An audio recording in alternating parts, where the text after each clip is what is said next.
त्यांच्या हत्येचा कट रचला गेलाय राजकीय विरोधकांकडून असं म्हणतात. काय नेमकं उत्तर असणार आहे? नाही बाबा, पालकमंत्र्यांविषयी त्यांनी म्हटलं असेल तो थोडं तिथं अशी धराधरी झाली, ढकलाढकली झाली. फार मोठा काही विषय नव्हता त्याच्यामध्ये. आणि पालकमंत्र्यांनी आपलं त्याच्यावरती आपलं काय म्हणतो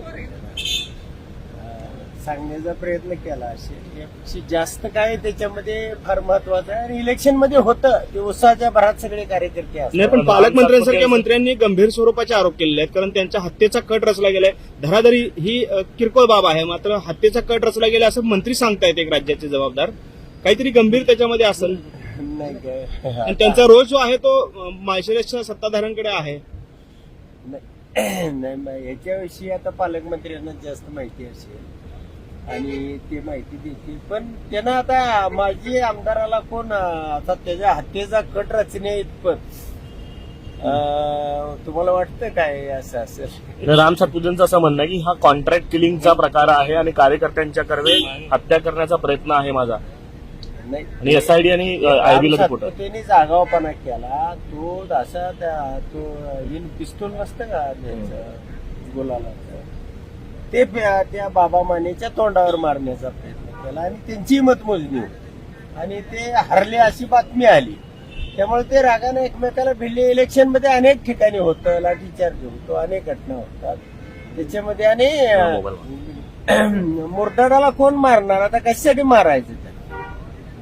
पण मग राजकारणामध्ये ही संस्कृती कुठेतरी वाढते किंवा जोपासली जाते का? आणि त्याचं मग अशा पद्धतीचं त्याचं समर्थन होऊ शकतं का?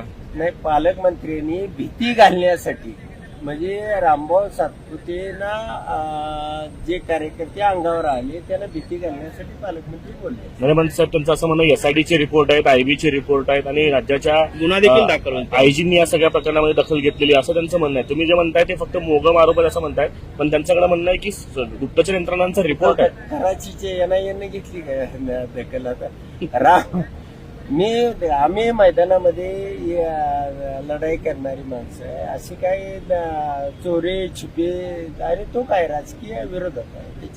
त्याच्यासाठी हे करावं आणि राम सातपुतेसाठी करावं हे काय मला पटत नाही. साहेब, दुसरीकडे जे मतदान केलं होतं अर्जुनसिंह मोहिते पाटलांनी मुलाला घेऊन, त्यामध्ये अर्जुनसिंह मोहिते पाटलांवर गुन्हा दाखल झालाय. मात्र दुसरीकडे 2 अधिकाऱ्यांना देखील निलंबित करण्यात आलेलं आहे. निवडणूक आयोगाने तिचे आदेश काढलेले आहेत.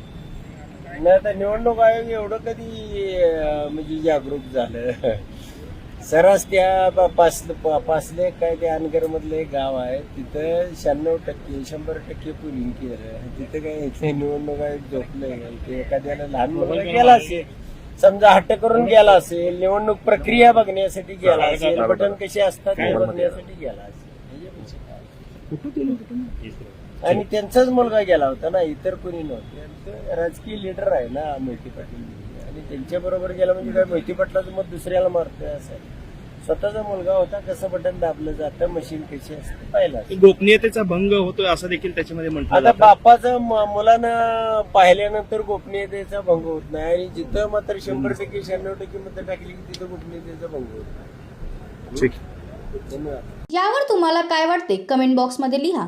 चॅनलला सबस्क्राईब केले नसेल तर नक्की सबस्क्राईब करा. जय महाराष्ट्र.